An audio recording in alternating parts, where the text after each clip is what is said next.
On the inside it works like it always has. The next strike like all those hours before.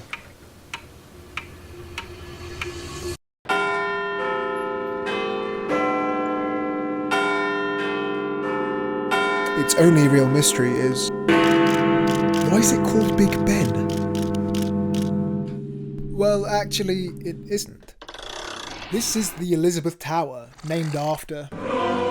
Before that, the clock tower of the Palace of Westminster. That building where the people in charge keep promising to do a better job of running the country, and have done for the last 1,000 years or so. It's never really changed.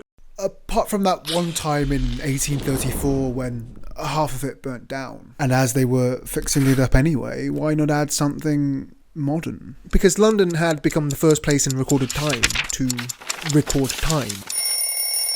Consistently, nationwide. Before that, like in every other country, clocks, if you could even afford one, couldn't even agree on a noon. But now, in the meantime, they would prove that there was time for all. You just had to listen out for it.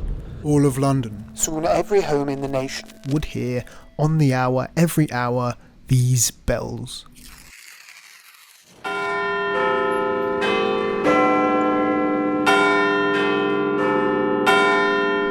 The four small ones, and Big Ben. Where this nickname originates isn't entirely clear, but if before it was finished you asked a Victorian where you could find Big Ben, they'd point you towards this guy. No, not him. Benjamin Cornt, boxing champion of England, who, at a time where children were literally starving, managed to bulk 106 kilograms onto his 6'3" frame. So yeah, he was a Big Ben, and that's what they called him. From Nottingham to New York, that name was printed, chanted, cheered, because Big Ben hit hard. Life always finds a way of hitting harder. As the years dragged on, he started losing speed, losing strength, and then he just started losing. Accusations of foul play pushed him into a shameful retirement. He made the most of it, opening this pub still by Leicester Square. A natural-born showman, he had this party trick where he'd take a solid metal tankard and squish it between his bare hands. People loved him, they came from all around to see him. This wasn't his dream, but he was doing alright. No one knows how the fire started, just what it took.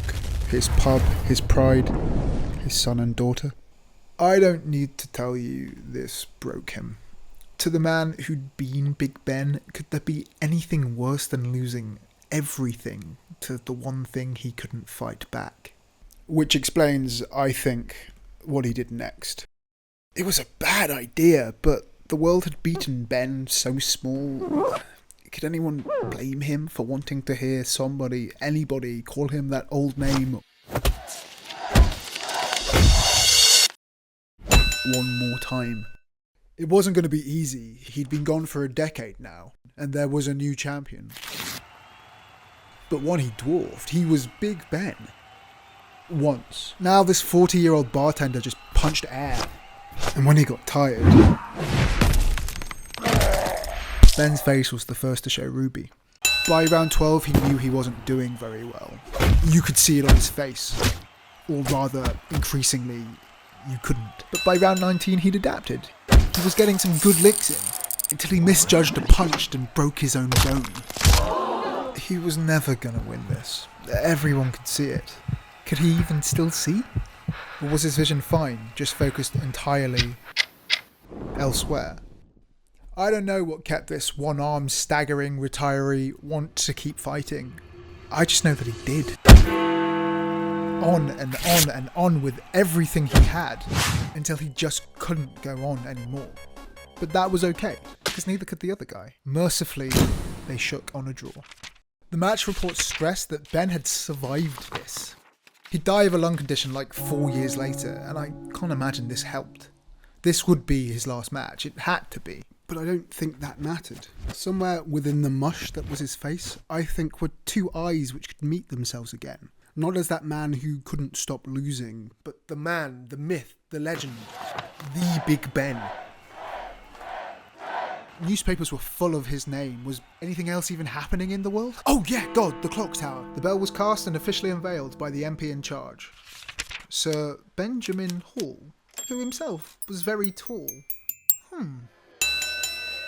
For the people who care about this stuff, there's been a debate. Hey!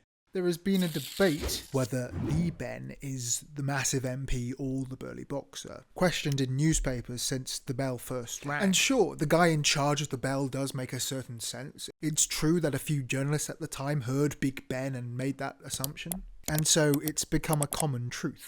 But is it? If this was an honour from Parliament, it appears nowhere in their logbook, but we didn't even really need to check, because there is no Big Ben. Officially, there has only ever been the Great Bell of the Clock Tower. No one asked ordinary Londoners to start calling it Big Ben. They just started. And never stopped. It's a pet name of the people. To catch on, it needed to be understood by the average guy on the street. And even now, how many MPs can you name? I can tell you who they couldn't stop talking about. How could Big Ben mean anything but their man, their tragic hero, whose bulk they filled articles, poems, songs and paintings, who, like this clock, was large, loud and local, who rebuilt that pub just down the road, where people came from all over to survive the firmest handshake they'd ever know. Even if we've forgotten him, there's a reason that perhaps the most famous sound in the world, which is heralded in 88 million minutes, 41 prime ministers, 6 monarchs, 2 world wars, and every hour on the hour, will only ever have